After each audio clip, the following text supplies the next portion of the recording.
This is Dr. Maddy Roth with Roth Consulting Group. I'm so honored today to have Doug Vestal on the show.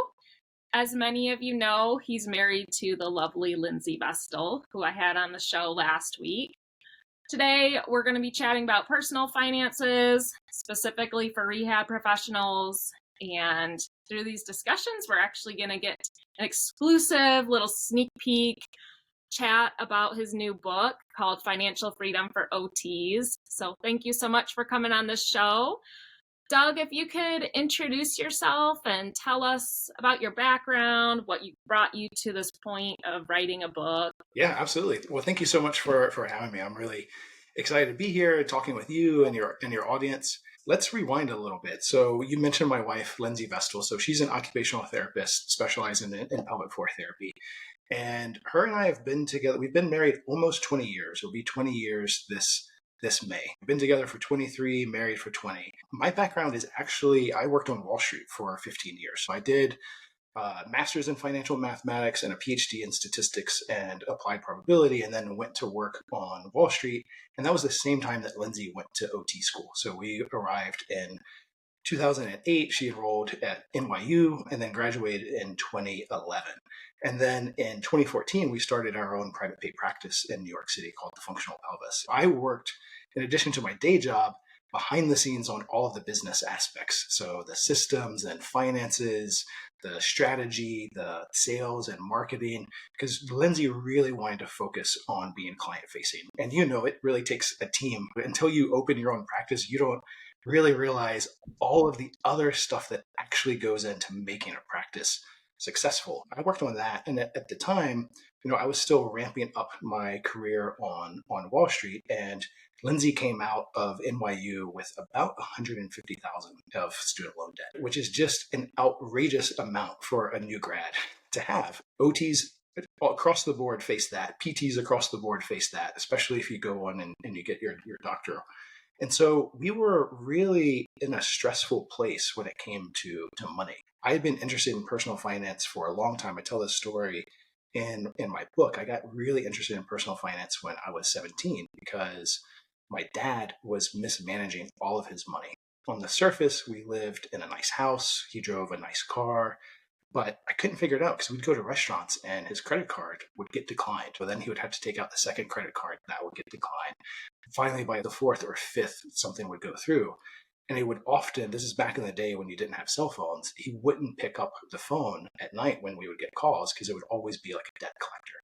And I just couldn't figure out, money stress was just pervasive in the house that I lived in. And I couldn't figure out, because I looked up to my dad and he's such a smart guy. Why was he mismanaging his money so much? And it was around this time that a really pivotal book, at least for me, came out called The Millionaire Next Door. The Millionaire Next Door was really the first study of true wealth in the country. And it busted a lot of myths around, how much you actually need to make to become wealthy. What are the behaviors and habits of wealthy people?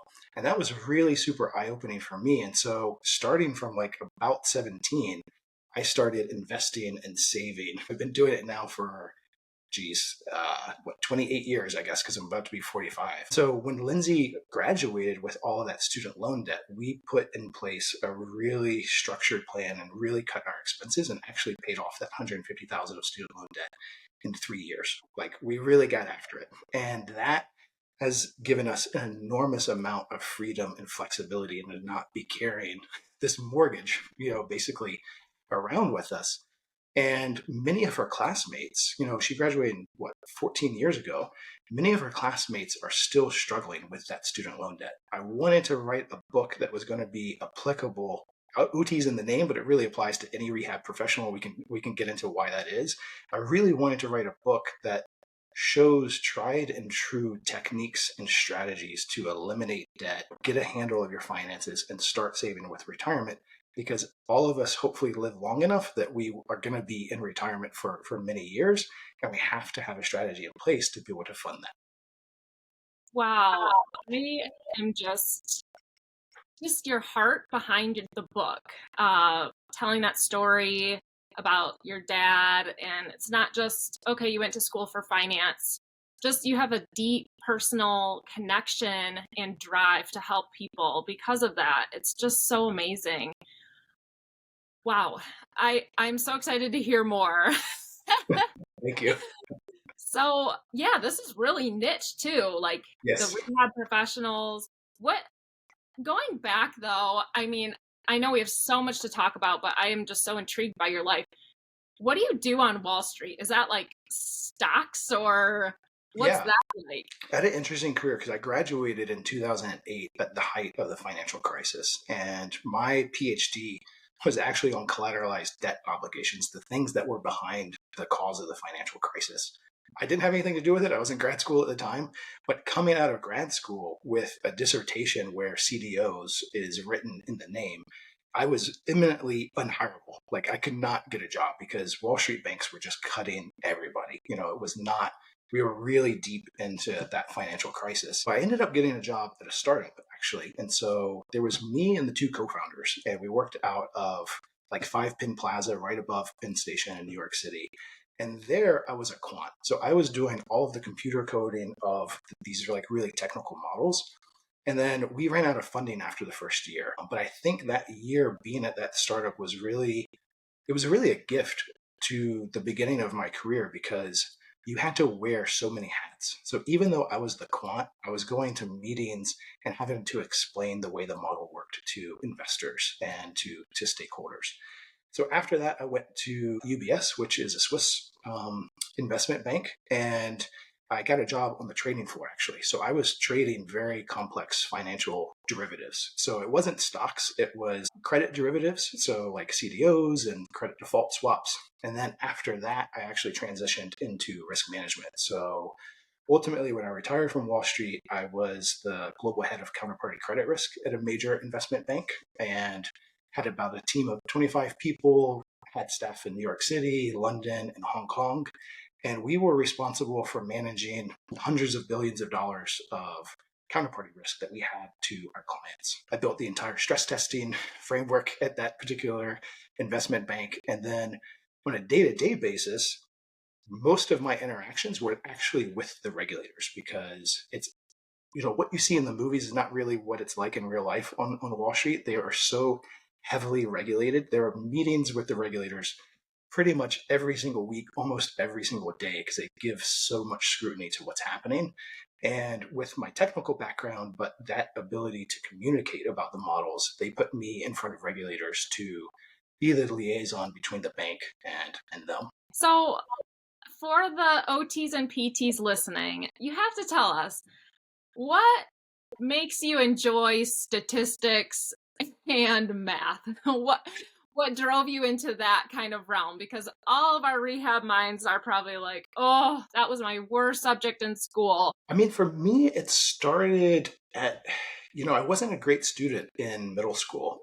Like I was actually a very, very poor student in middle school, but I think that had a lot to do with my family environment and the situations I was in.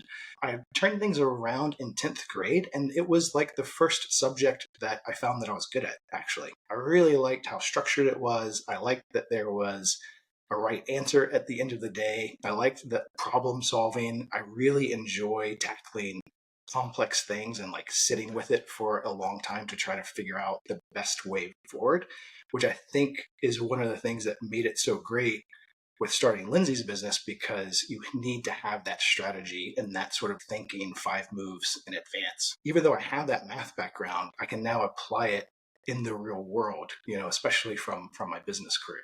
I know this last year, I've really tried to take the emotion behind our marketing, and I don't really have a great math brain, but to me, I run a little bit of probability and statistics in my head at a rudimentary level, just kind of like, okay, if I'm going to do this workshop, this is statistically how many people we're going to get from it if my one OT does a workshop. Some workshops will get 0, some will get this amount. And same with our Facebook ads. If I run this picture and these words, I try to take the emotion out of it and just say, well, that one ran for a month and we got no leads. That's fine. And then I'm going to tweak it in some way so that we do get clicks, and kind of what picture we're more likely to get clicks on, what verbiage. And it's just really helped me to take the emotion out of it and just be like, okay, this is actually just, we're playing statistics here, like which image or audience are we more likely to get clicks. So that's Well, I really think that's right. I think so much, and people miss this with business, I think, is that yeah, what I find, because I support OTs who want to start their own private pay practice now. That's what I'm doing full time.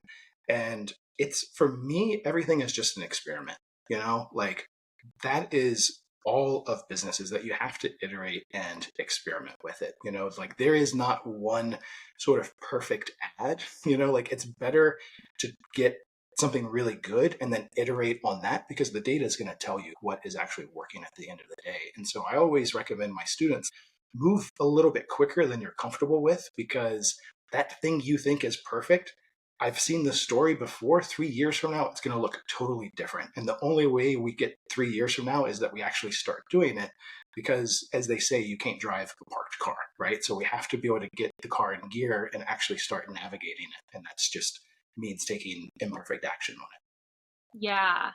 Before we get more into your book, can you tell us about your coaching program? What do you do for OTs and maybe Sure. some PTs too?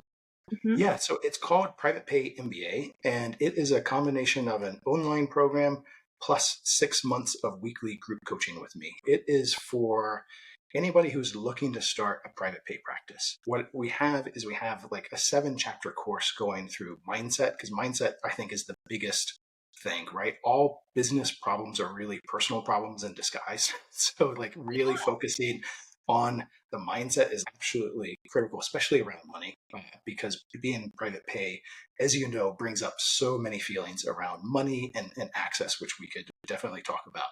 And then it goes into like all of the business logistics of how to actually start getting your type 2 NPI number, figuring out the right business entity, opening up the bank account.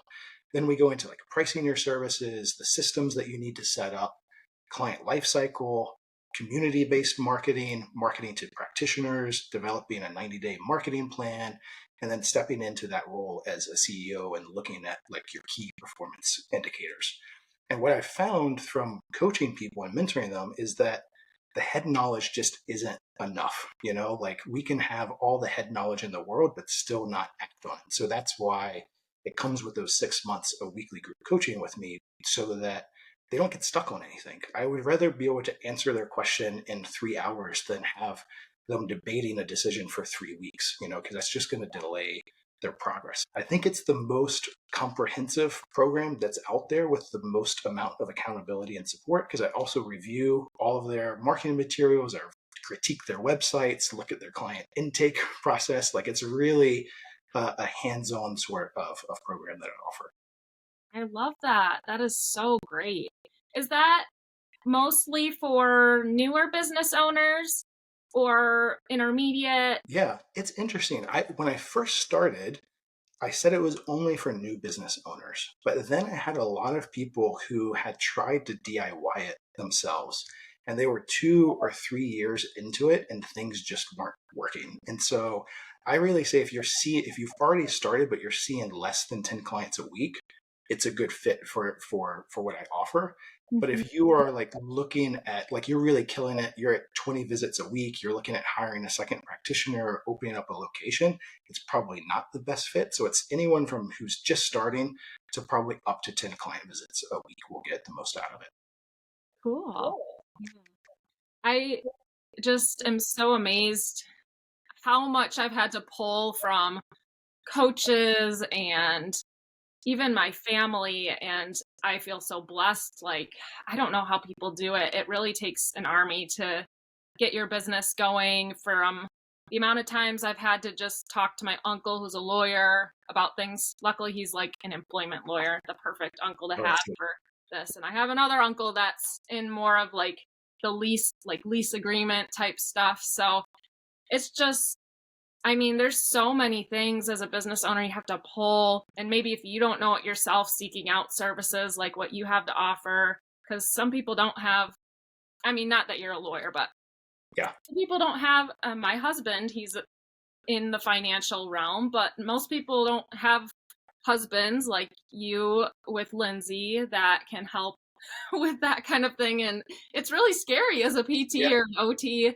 in business, just like, my gosh, I don't want to do this wrong, but I just want to see these patients. So Exactly. Yeah. I mean, no one, just like personal finance, none of us learn this sort of business in your OT program or your PT program. It's really, the barrier to entry to start your practice is actually super, super low, right? It doesn't really, especially if you start mobile, right? Like the startup costs are not super great. A lot of people will just try to wing it and do it themselves, but then they end up having this sort of thing that they've been working on the side for 2 or 3 years and isn't really progressing. And I always say, like, I have a mentor myself, right? Like I get coaching myself, and it's like the benefit is that you don't make the same mistakes that other people make, and you get to your destination hopefully faster if you're taking the action. And for me, that's the return on investment you're looking for, is that are you going to learn skills that allow you to make more than what the program or the coaching cost you? And if so, in my opinion, like this is the way I evaluated my own life, it's a no-brainer. Like you're learning skills to take up your economic security. So why would you not do it? Is kind of the way I think about it. And the compounding effect, say if you're working with a client and telling them, hey, you're way underpriced for your market. I mean, yeah, they're going to have higher prices in that 6 months they're working with you, but over the years, like to make that price change, it's huge. Yeah. It pays for itself. Yeah.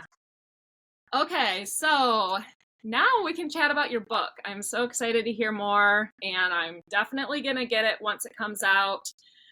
What inspired you to write Financial Freedom for OTs? I know you talked a little bit about that, but do you have anything more to add? Yeah, I would say it really is. I've seen this big trend in social media around side hustles and increasing your income and everything else. And I just think, as someone who's paid off our debt and reached, financial independence, there's no shortcut to it. And so I see a lot of misinformation out there. And I think there are unique situations that OTs and PTs, other rehab professionals, find themselves in, which is this really high level of debt relative to low salaries, and that really presents a unique challenge when you add on the third component, which is the money mindset that a lot of rehab professionals have. It's like that mix of high debt, relatively low salary, and limiting beliefs around money is just this combination that I think keeps a lot of rehab professionals really stuck in a really stressful money situation and living paycheck to paycheck. I looked at it and I was like, well, no one else is doing this. No one else is writing a book on this and talking about it. So it's a real need, I think. So why don't I just do it? So that was it. Yeah. Yeah. I see a lot of Instagrams where there's big, at least in the PT world, there's some big name PTs that will post things like basically discouraging college students from getting into the rehab profession just because of that, having a lot of debt and low income. I'm excited to hear more about that too. Why do you think, kind of tying back into that, why do you think financial education is important for rehab professionals in particular? So I think it comes back to really the role of money stress in everyone's life. In particular for rehab professionals, what I found, I mean, I'm going to speak in broad terms. Obviously it varies by the individual, but that there is a real emphasis that any talk about money makes you greedy, that any desire around money makes you greedy and a bad person. And I think that holds a lot of rehab professionals back from even thinking about the role that money plays in their life. So what will happen is a lot of new grads will come out of school and they're very excited to dive into their specialty. They might take a lower paying job than they would have otherwise. But over time, the stress of money really starts to accumulate. And if you look at the statistics, 72% of divorces in America are from money arguments. More than any other fights with your spouse about anything else. It is arguments around money. And we know what happens to the nervous system when we're really stressed around money. We know what happens to our bodily functions when we are really stressed.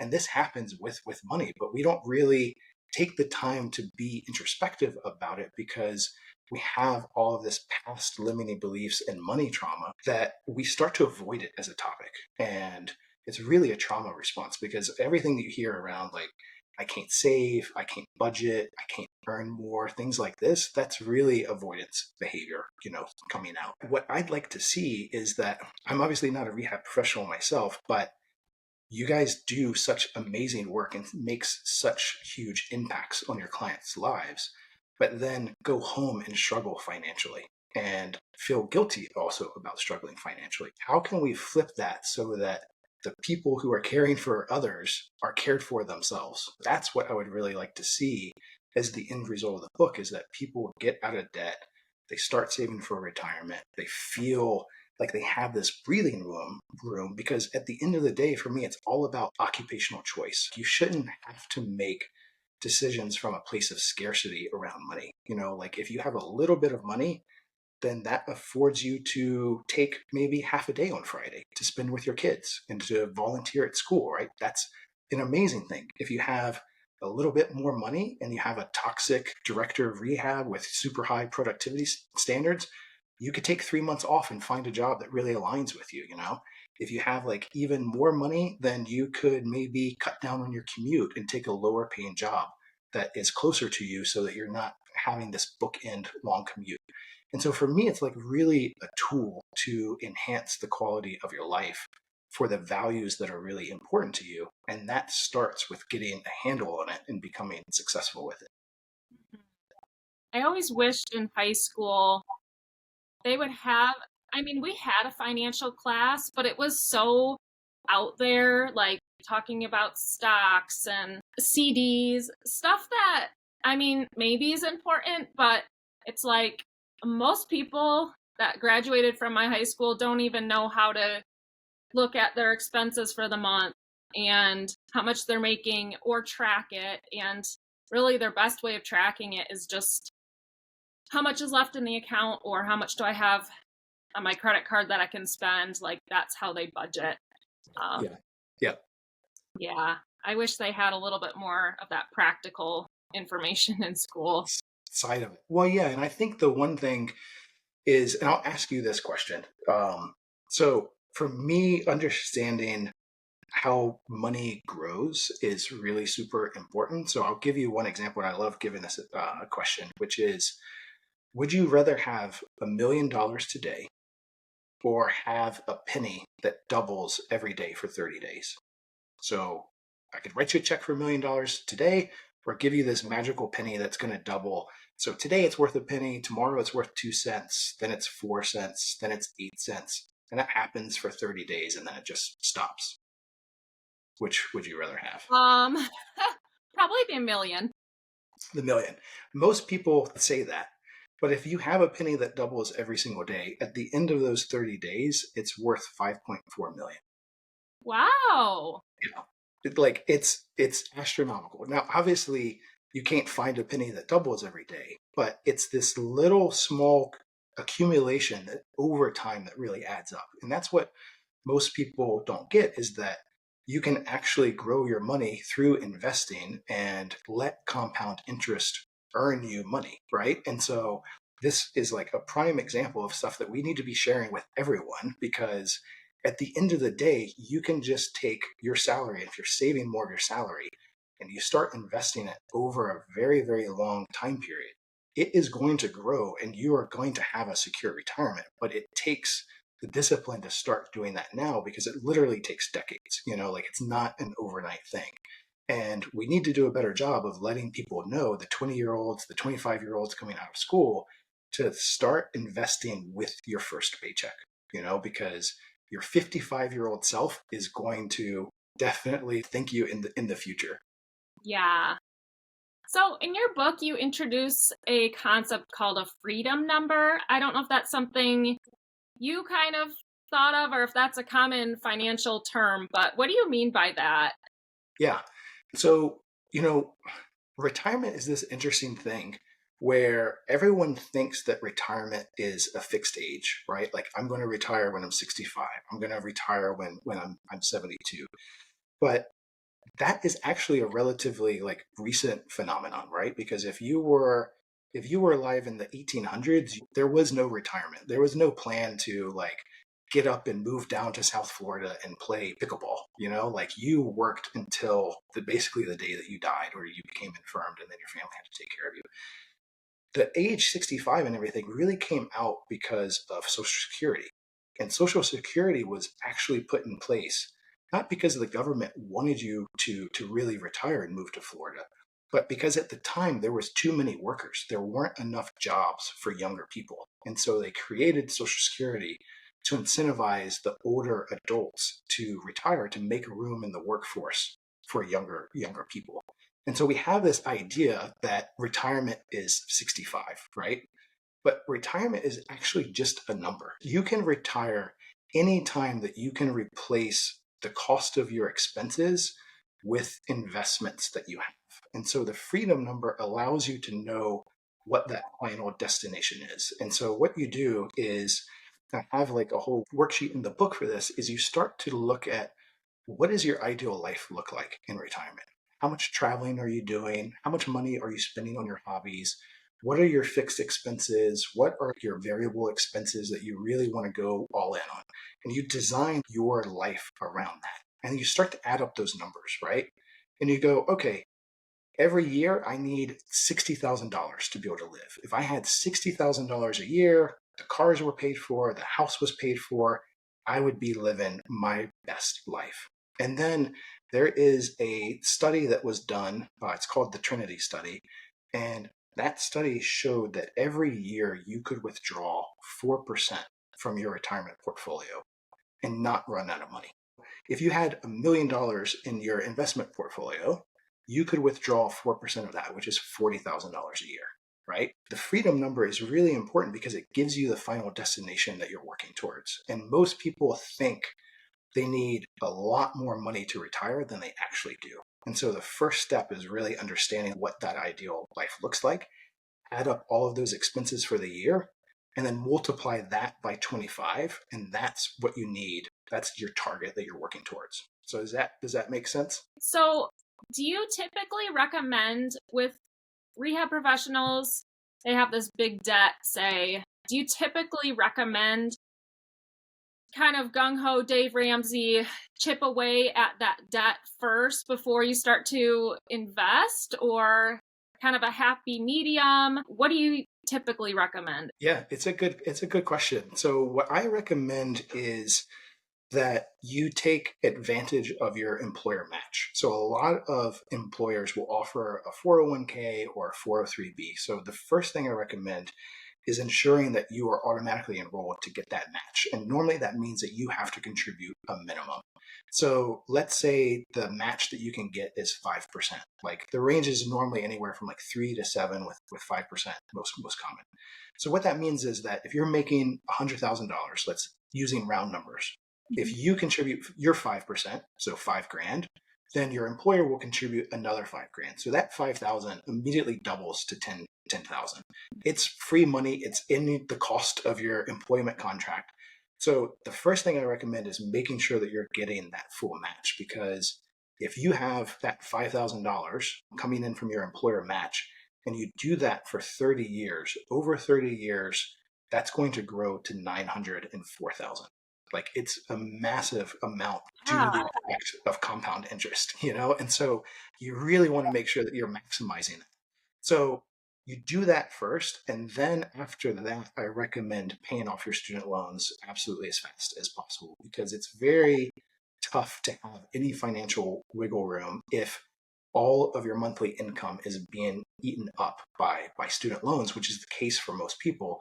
And so you really have to look at ways of becoming flexible and getting creative to pay off those student loans very quickly. So the reason why Lindsey and I were able to pay off her $150,000 of student loan debt in 3 years is because we dramatically downsized. So we were living in an expensive neighborhood in Battery Park City, and we had 2 kids in daycare. Like I think our daycare bill basically matched like her OT salary, at the end of the day. And so it's like, okay, great, you're going to work just to pay for someone else to take care of your kids. Like it's not a great trade at the end of the day. Yeah. And so we moved into a really crummy 1-bedroom apartment with 2 kids in Chinatown. It was a safe neighborhood, but it was in Chinatown. We sent our kids to a Chinese daycare, and we cut our fixed expenses in half. And then we threw all of that extra money to her student loans. I've interviewed another OT, Natalie Gaskin, on my YouTube channel. When she got out of OT school, her and her husband went and lived with his parents actually for 2 years. And she paid off $103,000 of student loan debt in 2 years. So faster than what Lindsey and I did. So it's like you have to get creative around these mechanisms to start to be able to pay off, because you need to find the wiggle room sort of somewhere. And you can do it by automatically enrolling in auto debit, like that will give you some measure of decrease in your interest rate.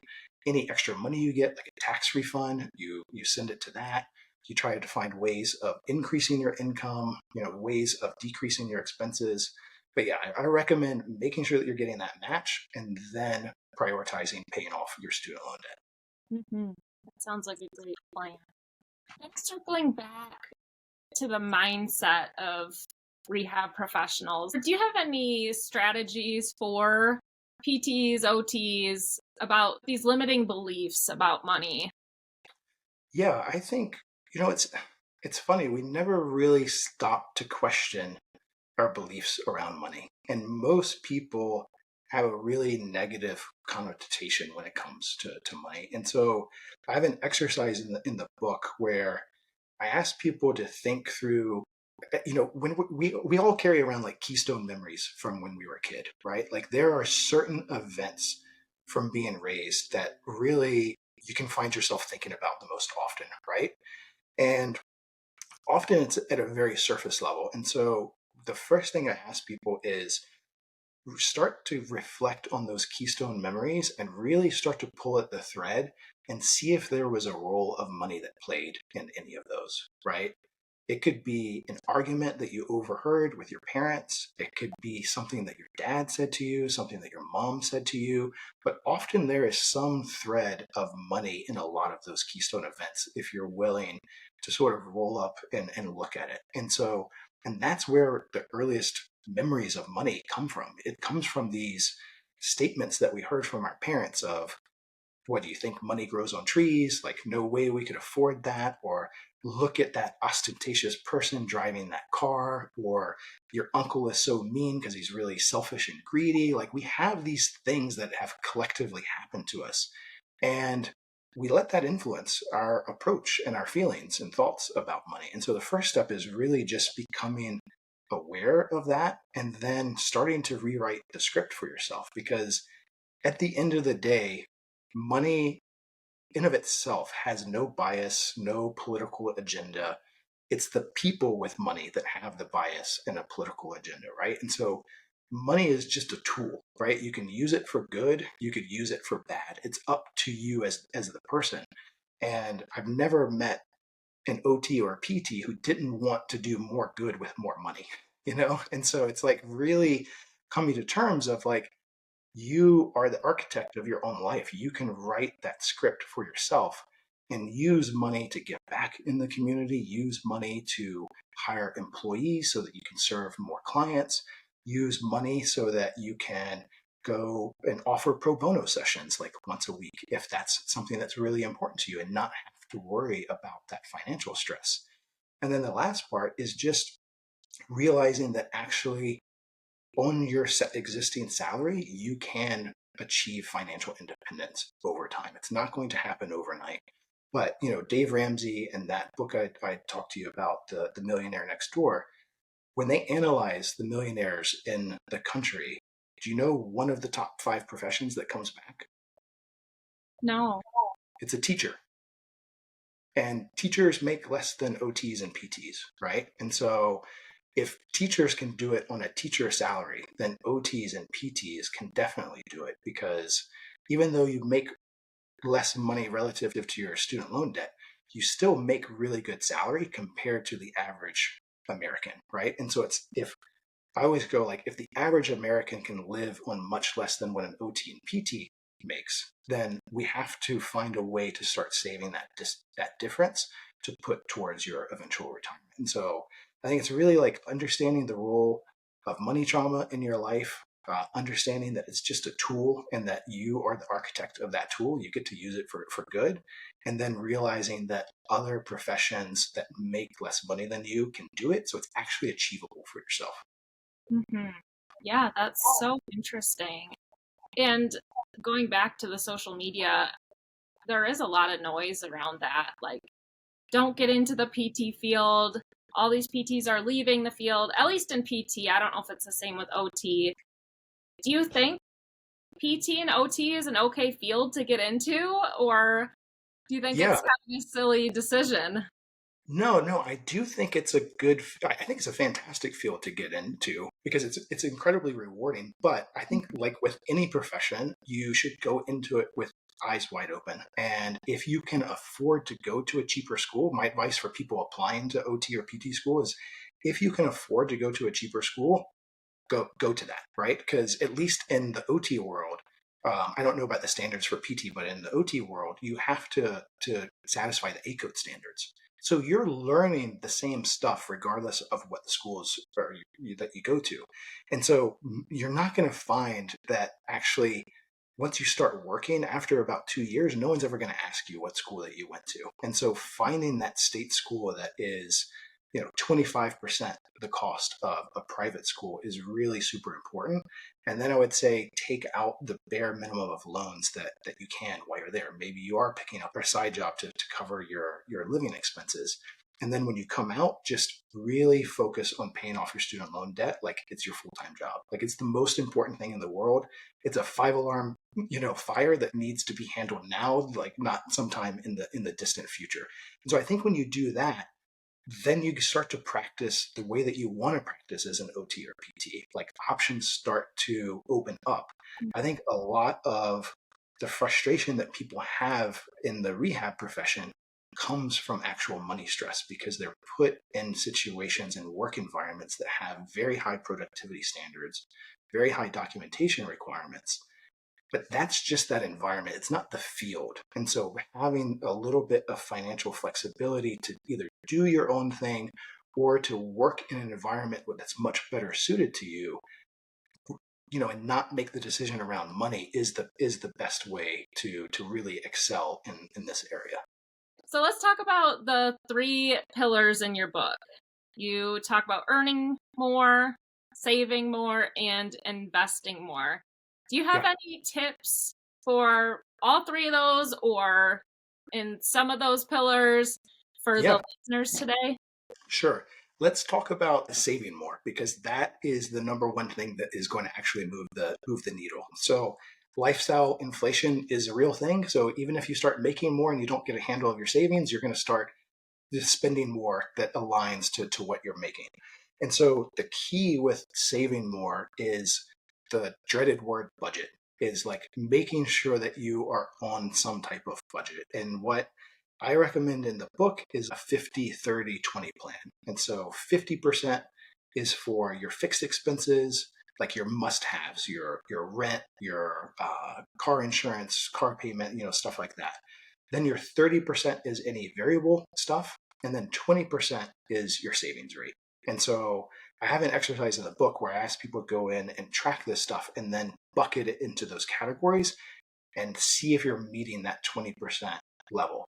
And the most important thing is to pay yourself first.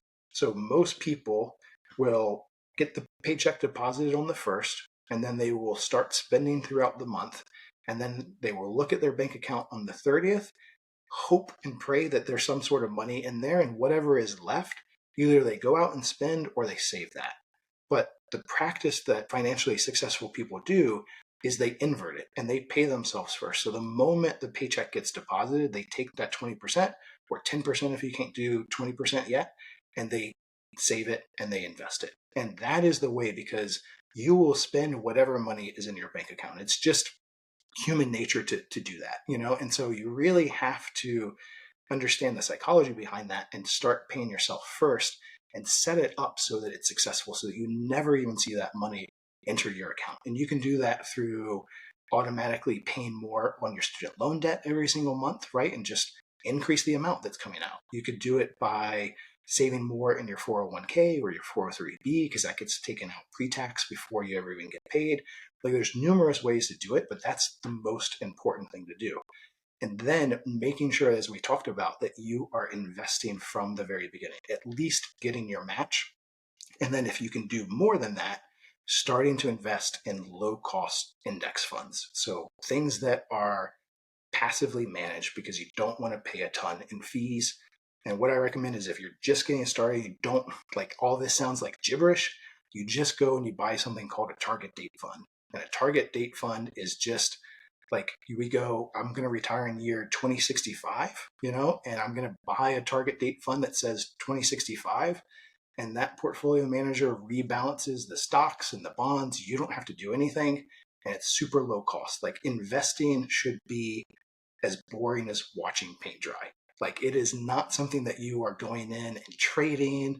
And that's trading in my sense, even though I was a trader, that's akin to gambling. Like we are doing long-term buy and hold. It's not sexy. It's very, very vanilla. It's super boring. I don't have stock tips for anyone, but it's just you do it. It's tried and true over time.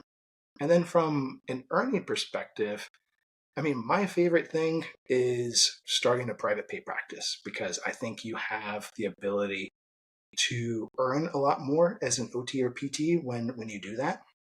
And there are really great tax benefits to having your own practice. So if you are only going to be working for yourself and not having employees, you can do something called a solo 401k, which allows the business to contribute up to 25% of your compensation as a 401k match.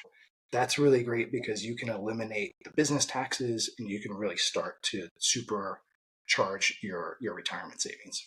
Mm-hmm. That's a great idea. Do you give your coaching clients some of these little tips in your coaching program? Yes. Yeah. It's not a huge focus of my program, but like when we start talking about money, yeah, I can talk about it for hours. So Yeah. yeah. If people are still confused about what you're talking about, do you think it's helpful for people to work with a financial advisor that's local to them, or what do you think? Yeah, I think you want to be careful who you work with because most people in the finance world are actually commission-based salespeople. What I would really recommend is that you work with a certified financial planner who has a fiduciary responsibility to you. And you want to look for someone who gets paid basically by the hour or by the project. They're not taking a percentage of the investments that you have with them because there is numerous conflicts of interest with that and very low transparency. And the number one drag that's going to pull down your investment returns is paying very high fees. And so I think if someone wants a plan and get started and they can't do it themselves, going to a certified financial planner and going, hey, give me a solid financial plan, tell me exactly what to do, and in exchange for that I'm going to pay you X number of hundreds of dollars, and then there's like a check-in to look at that. I think that that's great, but I would not recommend people go to these other common like Charles Schwab type environments because typically you're going to be put into really, really high cost programs that don't have the transparency. Okay, cool. Thanks for the secret tip. Yeah.